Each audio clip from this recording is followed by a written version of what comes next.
Well, Hall of Fame Spotlight leading up to Tuesday's announcements. We've been breaking down all of the players on the ballot, and Keith Costas, who does an awesome job with this, breaking down the shortstops, Jimmy Rollins and Omar Vizquel. Keith, what do you have on Jimmy Rollins? Well, a word that you're going to hear with both of these guys, and it's become somewhat of a dirty word when you talk about the Hall of Fame debate, is compiler. Now look at this list of guys that played the most games at shortstop. I would contend that it's a good thing. If you played this many games, it probably means you were bringing something to the table to stay on the field as long as these guys did. Vizquel way out in front at the top of the list. Rollins right in the middle at 2,200. And we'll start with Jimmy, like you said, Steve. We talk about compilers and big county numbers, but let's not forget what these guys looked like at their peak. The 2007 National League MVP, Jimmy Rollins. And take a look at that note on the bottom there. 88 extra base hits, the second most in the history of the game in a single season by a shortstop, behind some guy named Alex Rodriguez. That was his first full season for A-Rod, a 358 batting average. Jimmy with the 20-20-20 in terms of doubles, triples, and home runs. Not something you see very often. Now, I'm not saying this next one is a reason to put him in the Hall of Fame, but you think about what you remember about a player, this guy was certainly unique. Look at the leaders in extra base hits that year he won the MVP. We're talking about 4 players surrounding him here that were on average 7 inches taller and about 70 pounds heavier than this guy, yet he somehow came up with 88 extra base hits, the shortest player with 80 plus since Hack Wilson almost 100 years ago in 1930. Add it all up, and he did compile numbers like we talked about, which again, not a bad thing. You see the stolen base success rate, one of the most efficient in the history of the game. Only 4 shortstops had more extra base hits than him. Ripken, Yount, Wagner, Jeter. What do they have in common? All first ballot Hall of Famers, of course. And then, Harold, you talked about it in the last segment, that campaign and that connection to a team. I know if Matty was here, that's something he's always hot about, having that brand recognition.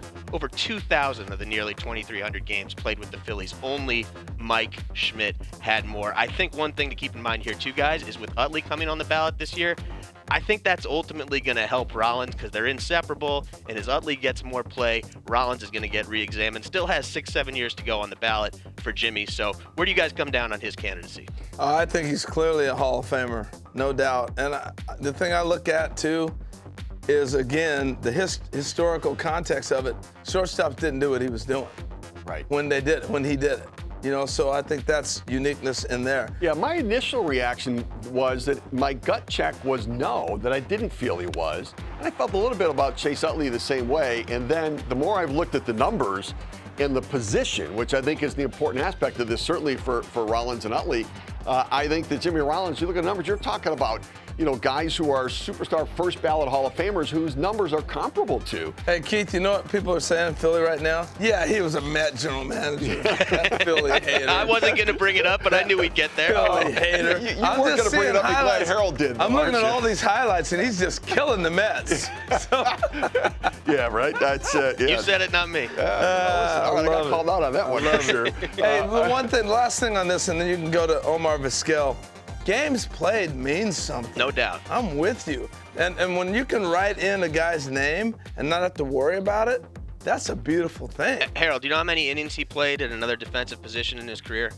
1/3. He played second base for 1 out. He had 7 games at DH. Every other game in this guy's career came at shortstop. Pretty incredible. It really is. And I'm with you right now. He's a Hall of Famer. All right, what about Omar Vizquel? Omar, I think, has a little bit of a tougher case. I think compiler's probably a little bit more of a fair term in his case, but we'll take a look at some of the notable numbers here, starting with this combination. 11 Gold Gloves. Now, I get it. We didn't have the advanced metrics. It was more of a reputation-based award, but 11 is a fairly big number, and you couple in the hits he was able to put up over his long career, and it's just Willie Mays and Roberto Clemente. Now, how about taking a look at his season averages when he had a run of consecutive Gold Gloves? He tacked on 2 more after this stretch as well, but just to give you an idea of the kind of offensive player he was in the mid to late 90s, these were his season averages: a 350 on base percentage and 282 average. I mean, the way people talk about this guy offensively, it's almost like people think you could have just picked any random infielder out of AAA and he would have been Omar Vizquel at the plate. I get it. He's not a Hall of Fame hitter, but, I mean, a little respect here. The guy had a season where he hit 333. It's not like anybody can just roll out of bed and do that. In the big leagues, he added a little bit with his legs. You see almost 30 stolen bases a year, and obviously scored plenty of runs hitting into the middle of those, or hitting at the top rather, of those star-studded Indians lineup. Now the comp that you're going to see most often with Vizquel is Ozzie Smith, the two leaders in terms of most Gold Gloves at shortstop. But as a St. Louis guy, H, you know I have to point it out. let's not get carried away here. We didn't have the metrics, but just look at the total chances. Ozzie made almost 1,000 more plays than Vizquel, just in terms of the total chances in fewer games. So probably wasn't quite the lofty defender in terms of Ozzie's level that his reputation in the Gold Glove total might suggest. So put it together, how do these guys stack up? Different ways to skin a cat, but if you look at the statistics, pretty similar, all things told. The WAR's about the same. They're trending in different directions. Vizquel has some off-the-field factors, obviously, that are playing into that. He was over 50% not that long ago. He's tracking at about 10%, about half of what he got last year. Jimmy's holding steady right around 13% in the tracker. So where do you guys come down on a defense-first, glove-first type of guy like Vizquel? Well, we can't play hypotheticals. The off the field is affecting him big time. No doubt. And he'd probably fall off the ballot because of it. But as a player, you see him in the Mariner uniform right there. I played with Omar when he broke in. Could not hit. This guy made himself a hitter. And I'm going to tell you what, I watched this guy take ground balls every day for about 4 seasons. He didn't miss them. Ozzie Smith taught me how to catch ground balls. I'm a unique story on this part with these two. Right. So Ozzie taught me how to take ground balls when I was a kid, and I thought I'd never see anybody as good as Ozzie. And then Omar Vizquel came around. I'm going to tell you what, his hands were incredible. He did not miss a ball. He was a risk taker. He would do things with the glove and with his hands. That ball we saw him barehand was the last out of a no-hitter. Catch the ball and throw it across the diamond. You know, that ball is a no-hitter, and he's catching it barehanded and running across the diamond. That's crazy. What a risk that is, right? That was Omar, but man, I'm telling you what, he could defend, he could catch a ball with the best of them.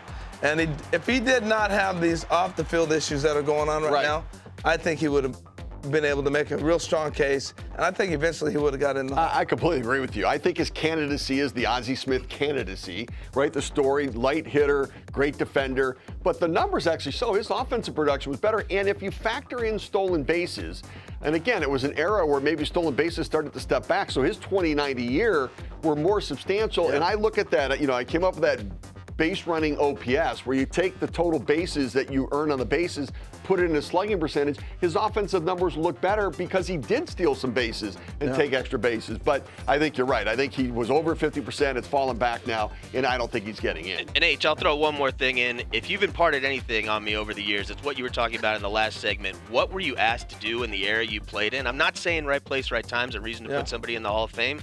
But think about the team he was playing on. The Cleveland Indians did not need Omar Vizquel to be driving in 100 runs with the offensive team they had. He played great defense up the middle. He got on base, used his legs. He was a perfect fit for a team that was a top 5 team for about 12 years when he was there. So certainly was doing what he was asked to do. Absolutely. Yeah, 2 intriguing players for sure, and we'll see where their ballot goes. Rollins down around 13%, though. He's got some ground to make up moving forward.